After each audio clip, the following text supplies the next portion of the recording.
So, ayan. Nag-meet na kami. Bablog ko siya. Binablog niya rin ako. Hi, Maris. Welcome back to my channel. Nito FW Vlog. Ayan. Subscribe niyo po yung channel ni Ate Nel. Yes. Madagdagan man lang ako ng 5 ngayong sa isang araw. Follow niyo po yung Yeah. Dito muna kami magbablog-vlog kasi sa Villaggio kasi, syempre, magbablog din kami doon pero syempre kung minsan may limit din dahil sa kapag mayroong hindi dapat ma-vlog na tao, ayun. Tama po yun. Kaya dito muna kami. So ayan, ito yung Alto Mama nga pala. Parang dito nang galing yung sasakyan namin eh. So ayan, ayan na si Maris. Maris. Ayan. Dito na siya sa Nag-window shopping kami. Tapos pag may sahod na daw ulit, saka na daw bibili. Malabog pa tayo, hindi tayo maka-afford dito. Ayan ayan yung Louis Vuitton. Ayan si Maris. Nagbibideo siya, binibideo ko din siya. Kasi ang ganda na. Ang ganda. Oh, di ba? Maris, maganda ba?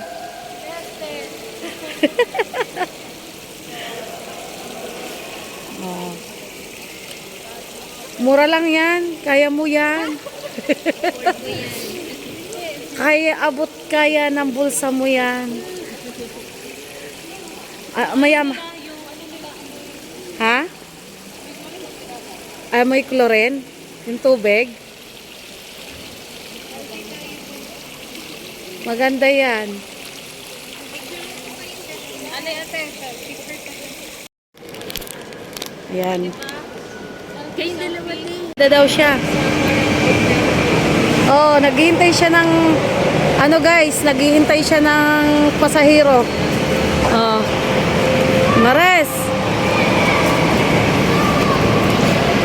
Ayan.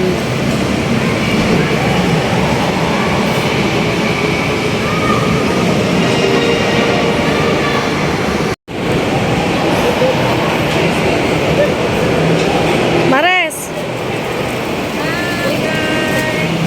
Ayan. Subscribe niyo po yung channel ni Ate FW Vlog. Para makita niyo yung Shout out nga pala dyan kay Carmelo and Jacel. Hello. gift na namin si Ate. Hello guys. Nakita yung vlogger to vlogger. Sa Doha, Qatar pa. Hi. So ayan, pauwi na kami. Ihatid muna namin Ayan. sila sa bahay nila, sa accommodation nila kasi hanggang Picture muna kami. Oo. Picture muna kayo dito. Para ano. Ay, Ate